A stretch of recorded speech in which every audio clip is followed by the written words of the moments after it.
آپ جانتے ہیں کہ حضرت بابا فرید گنج شکر رحمۃ اللہ تعالی علیہ کی ماں آپ کے مصلے کے نیچے شکر کی پڑیا رکھ دیتی ہے.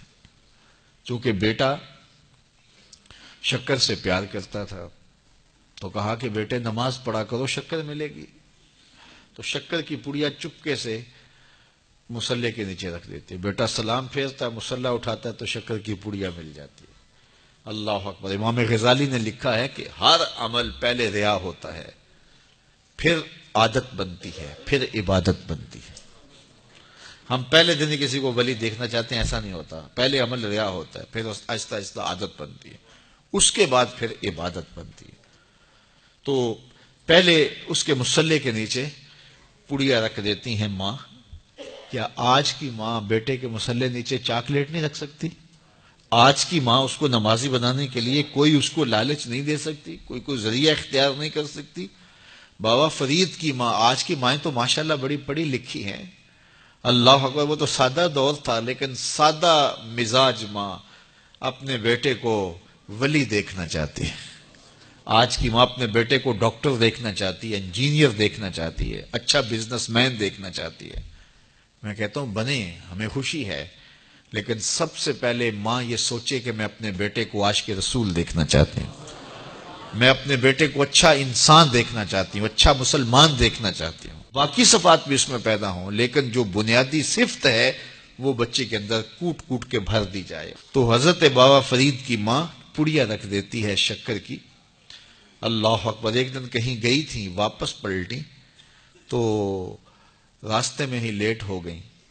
تو دل میں رہ رہ کے خیال آ رہا ہے آج بیٹا مصلا اٹھائے گا تو میں نے تو آج شکر کی پڑیا نہیں رکھی. پھر ماں جھولی پھیلا کے راستے میں دعا کرتی ہے، مالک فرید کی ماں کی محبت کی لاج رکھ لینا.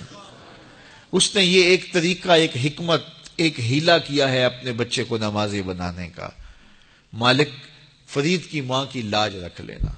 واپس جب گھر پلٹی تو بچہ نماز پڑھ چکا تھا. تو آتے ہی پہلا سوال کیا، بیٹے نماز پڑھ لی ہے؟ تو بیٹے نے کہا ہاں امی نماز تو پڑھ لی. لیکن کے بعد ماں کا دل دھڑکنے لگا کہ لیکن کے آگے یہ نہ ہو کہ آج مجھے شکر کی پڑیا نہیں ملی. کہا لیکن، تو ماں کا دل دھڑک رہا. کہا کیا بیٹا؟ کہا لیکن ماں آج جو شکر کی پڑیا ملی ہے نا، اس کا چس ہی کوئی اور تھا، اس کا مزہ ہی کوئی اور تھا، اس کا لطف ہی کوئی اور تھا. کہا پہلے فرید کی ماں دیتی رہی، اب فرید کا رب دے رہا ہے. اللہ اکبر. تو مائیں اپنے بچوں کی اچھی تربیت کی ضامن ہوتی ہیں. اقبال کہتا ہے تو نہ دانی کے سوزے کے راتے تو دیگر گوں کر تقدیر عمر را. میری بہن تو نہیں جانتی، اگر تو بہن ہو کے قرآن پڑھے تو تیرے بھائی عمر کی تقدیر بدلے گی، اور اگر ماں ہو کے قرآن پڑھے تو بیٹا نیزے کی نوک پہ قرآن سنائے گا. تو یہ ماؤں کا اثر ہوتا ہے، ماں کی تربیت کا رنگ ہوتا ہے. حضرت خواجہ قطب الدین بختیار کاکی رحمت اللہ تعالی علیہ 14 پاروں کے حافظ تھے. جب استاد کے پاس پڑھنے گئے پہلے دن 5 سال 4 سال کی عمر میں، تو استاد نے کہا پڑھو الف لام میم. تو بیٹا سارا پارا سنا دیتا ہے.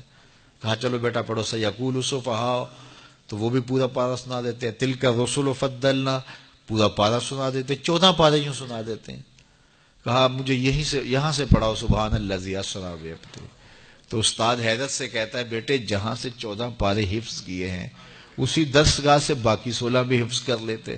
کہا میری ماں کو آتے ہی 14 پارے تھے، حفظ 14 پارے میری ماں نے کیے تھے. اور صبح جب اٹھتی تھی کام بھی کرتی رہتی تھی اور قرآن بھی پڑھتی رہتی تھی. اور یہ 14 پارے ہمیں بچپن میں ماں کی گود میں یاد ہو گئے. اللہ اکبر. جب ماں ایسی ہو تو بیٹا قطب الدین بختیار کاکی ہی بنے گا. ماں مائی راستی ہو تو بیٹا بابا فرید بنے گا. اور ماں ایسی پاکیزہ صفت ہو کہ اس نے غیر محرم کو نہیں دیکھا تو بیٹا شیخ عبد القادر جیلانی ہی ہوگا. اور ماں فاطمہ ہو تو بیٹا حسین اور حسن ہی ہوگا نا. تو ماؤں کی تاثیر ہوتی ہے، ماؤں کی تربیت کا رنگ اترتا ہے اولاد کی تربیت میں، اور ان کی عادات میں جھلکتا ہے. کسی شخص کی اچھی تربیت ہوئی دیکھیں تو دیکھیں اس کے پیچھے اس کی ماں کھڑی ہے، اس کا باپ کھڑا ہے. تو ماں باپ کی صالحیت کے اثرات مرتب ہوتے ہیں. تو باپ اپنی اولاد کو حرام کا ایک لقمہ بھی نہ کھلائے. اور ماں اپنی عصمت کی حفاظت اپنی جان سے بڑھ کر کے کرے تو پھر نتیجہ کیا ہوگا کہ صالح اولاد پیدا ہوگی. لیکن جب ہم اپنے لقمے کا خیال نہیں کریں گے کہ پاکیزہ ہے یا ناپاکیزہ، اور ماں پردہ کرنا نہ کرنا اس کو کوئی فرق ہی نہیں سمجھتی ہے، تو پھر وہ بھول جائے کہ اس کی اولاد صالحیت کے رنگ میں ڈھلے گی. تو اچھی مائیں اچھی اولاد کی تربیت کی ضمانت ہوتی ہیں، اور لقمہ حلال اچھی اولاد کی تربیت کا ضامن ہوتا ہے.